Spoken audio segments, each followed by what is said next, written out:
Well, today's the 1st of October, it's 2025, and isn't the year going quickly now?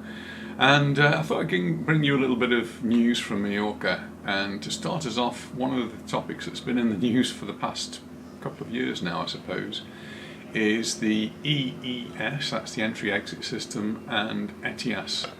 Well, they've been delayed over and over again, but at last we now have some final dates, and it's all getting very close now. So the entry-exit system, EES, it's been referred to, separate from ETIAS. They're obviously linked, but they're going to be introduced at different times. The EES, the entry-exit system, is like this system where you have your photograph taken and your fingerprints, at least on the first entry, will be starting here in Mallorca on the 12th of October. So the next 2 weeks, it's all going to be happening.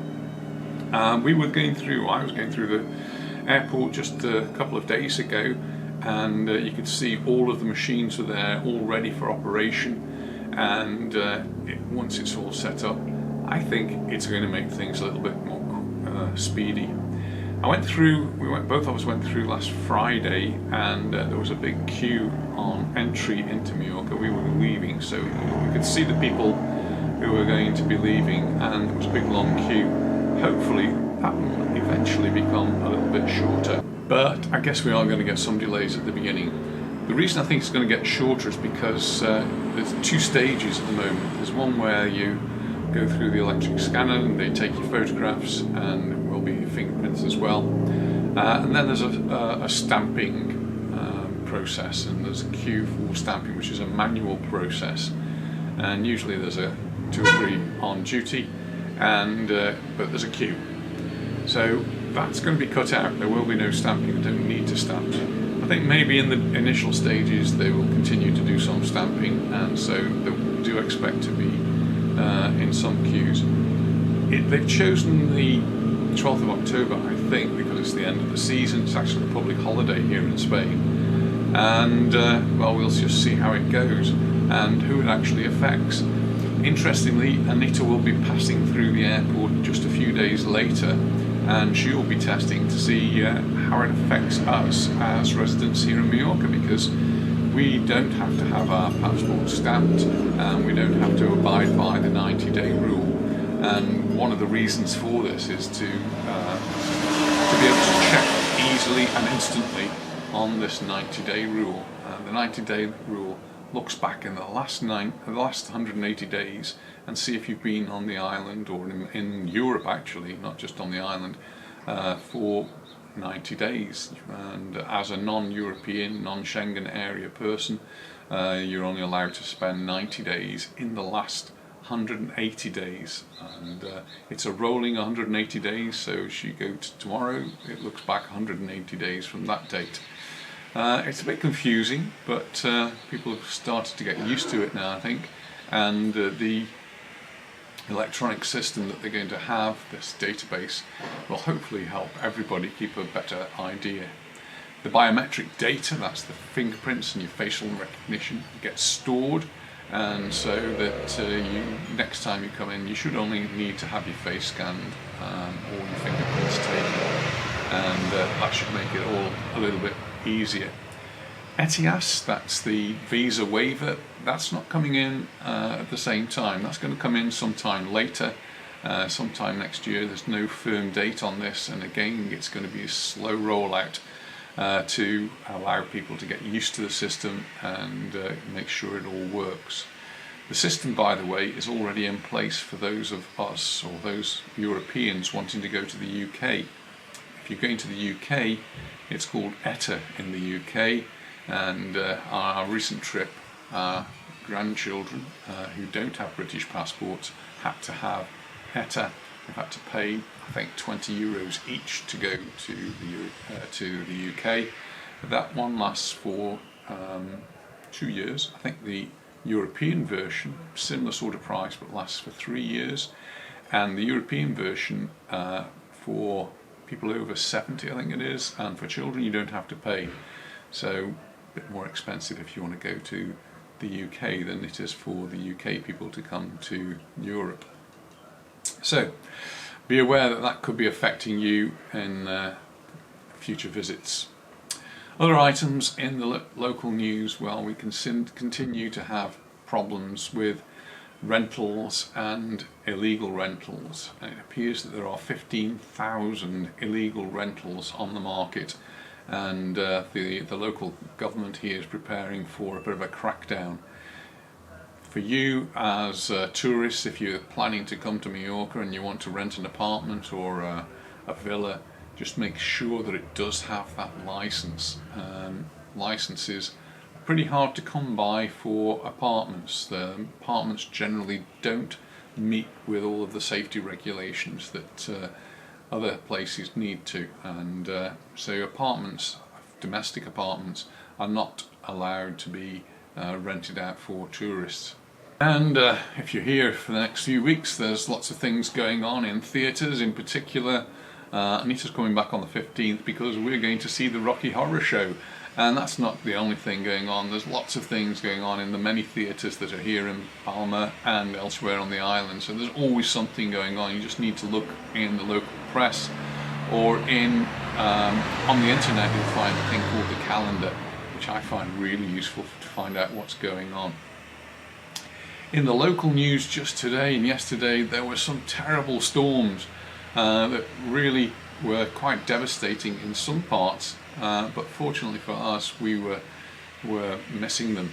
This is the relics, the remains of Storm Gabrielle, and as it came over, it swept over Valencia, who were really hit hard last year, and again they've had some flooding again this year. And for us on the islands, Ibiza was the island got hit. There's some videos and pictures that I saw in the news yesterday of cars completely submerged and people sitting on the roof of the cars trying to get rescued and eventually having to pretty much to swim for it. Here in Mallorca, we did have some quite heavy rain, but not quite as heavy as they did in Ibiza. And certainly in the south of the island, where we are in the southwest, there was rain, but there was very little of it. Here on the island, it was mainly on the east coast and a little bit up in the mountains as well. Something caught my eye in the news today was the fact that we've got an aircraft carrier coming to Mallorca, the USS Gerald R. Ford, which is one of the biggest aircraft carriers in the world, with something like 4,500 crew. Is going to be visiting Mallorca in the next few days. So if you're in Palma from the 3rd to the 8th, you'll be able to see the Gerald R. Ford. It's very unlikely that it will be allowed into the port of Palma. These big aircraft carriers, which are nuclear powered, have always in the past been anchored in the bay, and people going on and off, the crew, and going for their R&R, had to catch a ferry which would take them. So there'd be ferries going backwards and forwards, and I'm sure some of the tourist boats will be doing tours around just so that you can get up fairly close but not too close to it.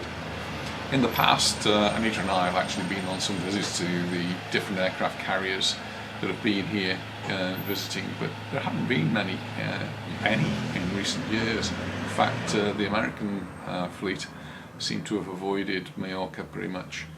It used to be, when we first came here, there was a big community that relied on the American aircraft carriers coming in. I can remember a bar, which I think it was called the Cowboy Bar in Cala Major, that only opened when the American ships were in, and they used to do a roaring trade over a very short period of time. Well, the estimates here that these sailors, when they come off, they're going to spend something like 10 million euros while there will be here. Some of them come off there, they go to the hotels on the island, so they're off the ship on dry land for a while. Some of them even have their families fly over from the States and join them here for a little bit of a break before they continue on their voyage. Well, it'll be interesting to see, and certainly I'll be trying to get some pictures, maybe even some video on of the ship as it comes in. News on the sports front, Real Mallorca, well, we're still down in that bottom of the league, but we did have a vital win over the weekend against Alaves. It was just one goal scored by Takuma Asano, and he scored that. Looked a brilliant goal. We had to watch it on the TV. Unfortunately, we couldn't go to the match because we're in the UK. But yeah, it's good to see them getting 3 points, and hopefully that can now be repeated. And the next match is on Saturday. It's an away match. Anita's not here anyway, so I'll be going to the bar with Monroe and Marcia, and we'll be doing an analysis of that, I'm sure, as we're watching the game. Monroe will be writing his report for the Mallorca Daily Bulletin. He seems to have branched out actually recently. He had an article which was not sports related in the newspaper, covering another item which I've mentioned in one of the videos as we were walking around Palma, and that's about the newsstands. So in Palma we've got these kiosks that sell newspapers, and they've been a part of Mallorca life, and as Monroe writes in his article, it's somewhere he would go every morning to buy a local newspaper. Well, they're going to disappear, and unless something happens, the local government reduces the rent on them or gives them some other concession, then we're going to be without newsstands. It'll be a sad day, I think, if those newsstands do go, but maybe that's the way of the future, with everybody getting their news like this on the internet. And well, just finishing off the weather forecast, we've had very grey days since I've been back from the UK, and yesterday was just a very grey day. I didn't actually see any rain, but the rain was all around. Today we've got blue sky, and it's quite sunny, it's quite warm. Temperatures around about 25, but it will go down to about 15 at night time, so it gets nice and cool. The outlook for the rest of the week, Thursday, still sunny and 27 degrees. Friday, maybe a little bit more cloud and maybe the odd shower, but still up to 26 degrees. And going on through into the weekend, Saturday 28 degrees, 26 degrees on Sunday, and still a little bit of cloud around. So perhaps not perfect weather, but actually those temperatures for me are just right. When we're walking around, 25, 26 degrees is what I like. So generally it's going to be warm, and maybe the risk of the odd shower. So that's it for the news for today, and I hope you found it interesting, and don't forget to like and subscribe. And thank you for watching. See you in the next one. Bye for now.